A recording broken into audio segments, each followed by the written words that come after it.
Porque dentro de um contexto em que o Bolsonaro acredita que será preso, e eu vou trazer esse ponto, o Bolsonaro acha que será preso, e o Xandão acha que vai prender o Bolsonaro. Então essas duas, assim, o preso e o prisioneiro e o carcereiro estão, vamos dizer, ambos com certeza de que haverá uma prisão, entendeu? Então tá juntando a fome com a vontade de comer praticamente aí. Então o Bolsonaro acha que será preso, e num contexto que o Bolsonaro será preso, há um trabalho quase desesperado do bolsonarismo para ter um sucessor que não seja o Tarcísio.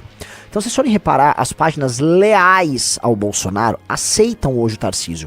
Porque o Tarcísio, muito habilmente, o que ele faz? Ele dá demonstrações públicas de, não é apenas ela, de submissão ao Bolsonaro todas as vezes que ele pode. Então ele vai, não, eu amo o Bolsonaro, candidato ao Bolsonaro e tal. Mas, não é exatamente, vamos dizer, natural que o Bolsonaro inelegível seja o candidato. Então eles fazem isso porque eles precisam fazer isso. E ele tá fazendo, e é o natural, e beleza, tá rolando as mensagens. Então ele consegue evitar os ataques do bolsonarismo, mas o bolsonarismo não quer ele como candidato. O bolsonarismo gostaria de ter, se não hoje o próprio Jair, um filho direto do Jair. E aí há um desespero deles em fazer o Eduardo crescer. Então, não sei se o Riso reparou, ou talvez vocês que são da nossa tropa das felinas no nosso Twitter, repararam como tá havendo uma promoção do Eduardo, como o Eduardo também tá se promovendo. O Eduardo tá falando dele de maneira diferente. Então, há uma promoção do Eduardo que eles estão correndo pra criar o Eduardo. Então, eles estão tentando transformar o Eduardo num presidenciável. Flávio não tem condição, o Carluxo é doido, a Michelle, a família é rachada sobre a Michelle, então o nome natural ali deles seria o Eduardo mesmo, e aí eles querem criar uma vinculação do Eduardo com o Trump, tipo, o Eduardo é o candidato amigo do Trump.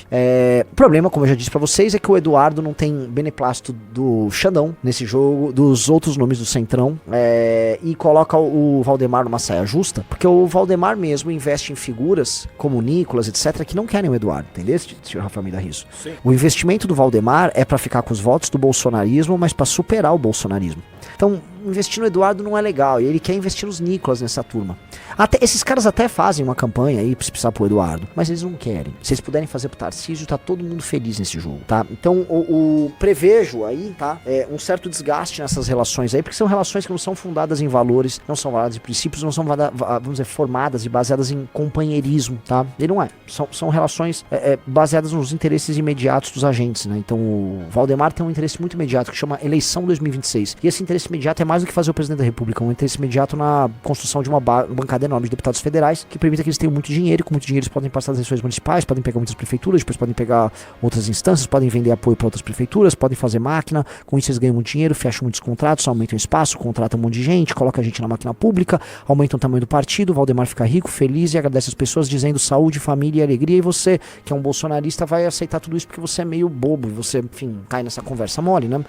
E não há projeto nenhum por parte do PL, e todo mundo sabe disso, então é meio que uma confederação de projetos pessoais rodando ali, então esse é o jogo que tá dado aí, né? Então eu tô tentando olhar e conceber o que tá acontecendo, e eu não consigo ver que vamos dizer, um jogo tão fácil, tão simples, tão cristalino como todo mundo imagina, e não acho que assim o Tarcísio vai ser imposto goela abaixo na família Bolsonaro, que ainda assim, para vencer a eleição, o Tarcísio precisa de uma coisa: ele precisa que o Bolsonaro esteja num palanque com ele precisa que o Bolsonaro esteja com ele nos programas de TV falando, esse aqui é meu candidato, ok? Vocês vão votar no Tarcísio, eu amo muito ele, eu gosto dele, é legal, tá ok? Ele é engenheiro, eu sou militar, nós gostamos, tá ok? Ele precisa disso. Se ele tem isso, ele ganha. E será que o Bolsonaro vai dar isso? O Bolsonaro sabe que ele precisa disso, né? Então é um jogo complicado. E aí você tem todos esses arranjos intrincados. Vocês devem ter visto que o importante líder político, agora a gente precisa tratar nesses termos, né? O importante líder político Gustavo Lima e você, Tchererê Tchê, ele decidiu ser candidato a vice do Caiado, né? Montando a grande chapa goiana que tornou o nosso querido Pablo Marçal obsoleto, dado que a goianice de Caiado e Gustavo Lima é maior do que a goianice de Marçal, ainda que Gustavo Lima nem goiano seja, mas ele é um goiano de alma. E acho muito engraçado, assim, que se vocês olharem esse vídeo, a cara dele parece, de fato, uma caricatura. Ele fez uma harmonização facial que ele tá, sabe, ele parece aquelas estátuas da Ilha de Páscoa, sabe? É uma cara comprida, com queixão, assim, ó. Né? Ele tem todos os ingredientes, vamos lá, harmonização facial, check. Barba desenhada, check. Dente de porcelana, check. Cabelo de picareta, check. Trembolona, check. Tá, assim, ele mora numa casa greco-goiana. Sim, ele é o pai do greco-goianismo. Então, né? Um cara falou, parece um totem no canal Direita Livre, disse, é verdade, né? É um totem, né? E ele tá ali, e ele foi visitar outro totem da imbecilidade brasileira, que é Luciano Hang, um empresário, né? Empresário, hoje, coitado, num país que combate os empresários, vou nem encher o saco desse torpe aí, o Luciano Hang, que é um torpe, sim, é um vagabundo. Tá, eu vou falar merda assim, não vale nada, é um merda catarinense maldito, e sendo que eu amo Santa Catarina, mas ele estraga Santa Catarina, tornou Brusque uma cidade amaldiçoada por ter basicamente andado por lá, tá? Me desculpe, pessoal de Brusque, adoro vocês, adoro a cidade de Brusque, já estive aí, é uma cidade incrível, mas não dá.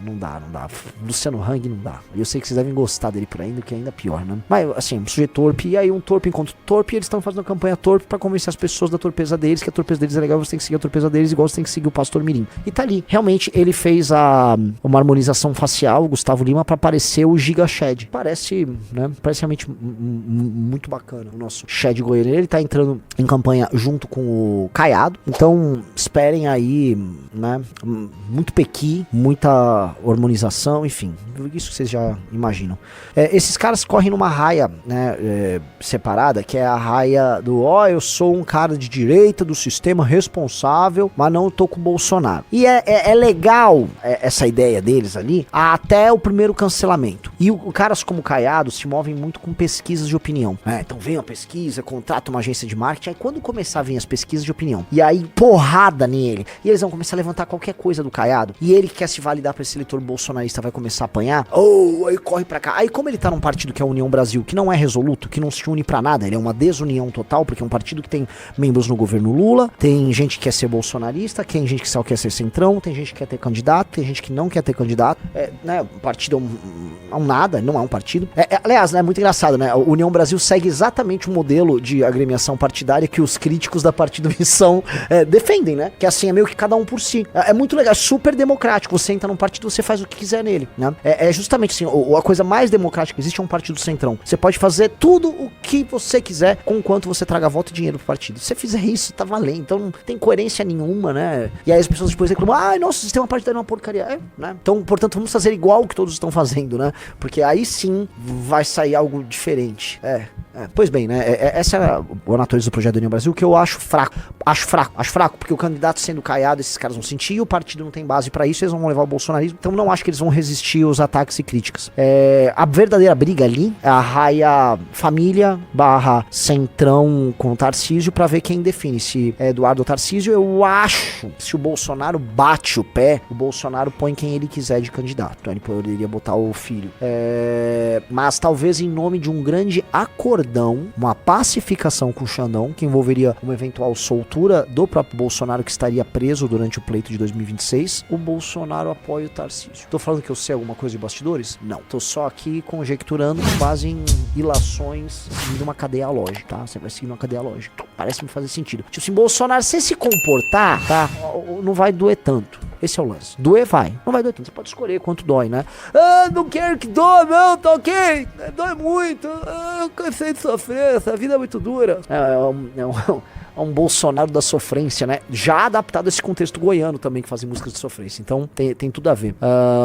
O Plantato disse, os filhos não têm chance de ganhar. Veja só, qualquer um que for contra o Lula no segundo turno tem chance de ganhar. Ou contra o candidato do Lula no segundo turno, tirando a hipótese que eu levantei, já levantei há certo tempo, das esquerdas lançarem um candidato que não é o Lula, não seria uma Janja, não seria tão cravado o PT, ou seja, você fazer uma candidatura centrão esquerda. Porque, presta atenção, senhor Rafael Almeida Riso. Ai, meu Deus. Quais são as 3 grandes forças políticas do Brasil? Lula. Que podemos chamar de? Esquerda. Vai, que mais? Bolsonaro. Podemos chamar de? Direita. E? Centrão. E centrão. Qual dessas está, vamos dizer, em ascensão? Centrão. Centrão. Então a força mais importante é o centrão, certo? Certo. Então você acha mais provável. E se eu pegar o centrão, você imagina assim, ó. Aqui eu tenho a direita e aqui eu tenho a esquerda, certo? E aqui eu tenho o centrão no meio. E se eu falar que você pode ter uma raia não tripla, mas uma raia quádrupla? Aí, uma raia quádrupla é difícil, né? Enfim, vocês entenderam. Você precisa ter 4 vias aí. A da direita, a da esquerda, a da centro-direita e a da centro-esquerda. Porque o Tarcísio está sendo desenhado como um candidato da centro-direita. Então, apostando que o candidato da centro-direita, como a própria pesquisa Atlas Inteligência mostra, ganha do candidato do quê? Da esquerda, certo? Mas e se me pinta um candidato centro-esquerda? Porque eu tô ouvindo, eu estive no Rio de Janeiro agora, estou conversando com pessoas. O que eu tô ouvindo é que a esquerda, que não larga o osso, que também tem boas relações com o TSE, STF, todo mundo, ela pode não ficar parada aguardando uma derrota inevitável, entendeu, Rafael Almeida Riso? Entendi. Vou dar um exemplo. O Paes tem uma eleição, não digo certa, mas uma eleição firme pro governo do Rio de Janeiro. Certa de maneira alguma é. Vamos supor que ele fala, não quero, eu quero a vice-presidência da República. Pô, mas se o PT for perder, e se o PT não lançar candidato? E se o Paes for o candidato? O Paes tá pleiteando isso. O Paes, ele apresentou na eleição pro Rio de Janeiro, e ele conta isso pra todo mundo, ele disse que ele apresentou uma fórmula, assim, sou carismático, não tenho nada a ver com a polarização, tenho entregas, não me envolvo com brigas inúteis e sou um bom gestor. E existe um mito de um Paes bom gestor. E aí, ele poderia ser um candidato desses. Pra funcionar, ele precisa estar no segundo turno. Um candidato desse, pra ter realmente, né, impacto, ele precisa ir pro segundo turno. E aí, no segundo turno, com rejeição baixa, ele pode ganhar. Pra conseguir isso, ele precisa passar do primeiro turno. E pra passar do primeiro turno, ele tem que tirar o quê? Se ele tá saindo pela centro-esquerda. Quem ele tem que tirar do caminho, Riso? A esquerda? Exatamente. Aí, finalmente, Riso, prestando atenção. Ele tira a esquerda e a esquerda valida ele. Se a esquerda valida ele, ele vai com um colchão de 15, 20, 25% pro segundo turno. Indo pro segundo turno, aí ele com baixa rejeição pode pegar um Tarcísio e ganhar um Tarcísio. Certo. Então assim, não pensem que a esquerda tá parada. Tem muita coisa rolando nos bastidores.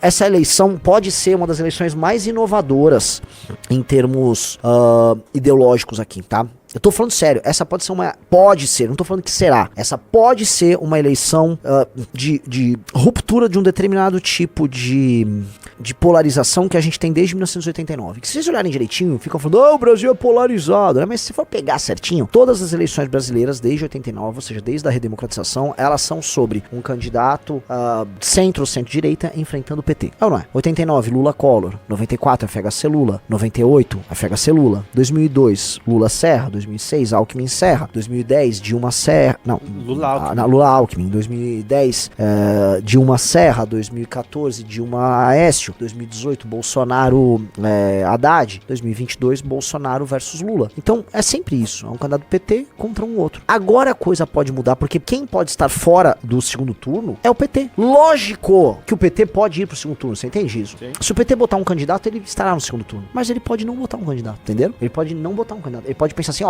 já que a derrota é inevitável, eu penso o seguinte, eu posso lançar um candidato pra fazer bancada, lanço um candidato pra fazer bancada de deputado, ou eu posso recuar da candidatura presidencial, permitindo que alguém aliado meu vá para o segundo turno, e aí com base nisso eu faço uma série de alianças estaduais pra fomentar o partido e crescer a capilaridade do partido que vem, ele vem perdendo essa capilaridade, tá? Aumentar ele estruturalmente pra que surjam, porque vão emergir novos quadros, esses quadros possam ser os novos Lulas e etc do futuro, e enquanto isso, né, segurar a onda ali com esse aliado. Sim, é um caminho. É um caminho, e esse caminho está sendo discutido. Esse caminho está sendo discutido hoje. Tá mesmo? Tá. O Rio de Janeiro é um desses casos. O Paes fala assim, PT, eu posso ver aí uma maneira da gente compor aí pro governo estadual e tal. Mesmo sendo muito difícil imaginar o PT ganhando uma eleição estadual no Rio de Janeiro. Mas todas essas coisas, um cara mandou, para de ajudar o PT, Renan. Eu não tô ajudando, tô falando o que eu ouvi. Eu também não tô ajudando o outro lado, entendeu? Então, dentro, o que vocês acompanham, né? Vocês reparem nesse sentido, Riso, como eu falei pra você, a força ascendente é o centrão, e aí o candidato a vencer a eleição não será nem o da direita nem o da esquerda, mas ou do centro-direita ou da centro-esquerda, certo? Logo, porque assim, vamos supor que a direita lance um candidato, e aí você pode falar, então o cara da esquerda pode ir, mas o Lula tá queimado, que essa é a novidade. O Lula neutraliza o candidato da direita tendo um candidato de centro-esquerda. Então tem um jogo, tem um xadrezaço aí, bem interessante rolando, e me parece que o elemento mais poderoso, ou a raia mais poderosa é a raia do centrão. É a raia do centrão. E, enfim, né? Isso significa que em nenhum caso nós teremos um governo realmente transformador. E aí entra a candidatura da missão, porque a missão, ela não está inserida nesse jogo. A missão não tem nada a ver com esse jogo. Absolutamente nada a ver com esse jogo. A gente tem criando uma plataforma própria, tá discutindo um projeto próprio de Brasil, tá desenhando esse projeto próprio de Brasil e ela quer participar do debate público e partir para as eleições de 2026 com essa plataforma profundamente inovadora, certo? Então é isso. A gente não quer, a gente fala, entendi o jogo, mas assim, acho que vocês não estão entendendo, a gente quer superar o centrão. A gente quer superar as relações políticas profundamente patrimonialistas que dão o tom, vamos dizer, da administração pública no Brasil. Inclusive, eu tô falando nas instâncias, inclusive de coisas que não são estrito sensu administração pública, por exemplo, judiciário, né? Existe um aparato administrativo do judiciário, mas isso não é, enfim, é o judiciário. O judiciário, ele se administra de maneira patrimonialista. Tudo se administra de maneira patrimonialista, mas a gente quer superar isso, então a gente não pode se aliar a esses caras pra fazer isso.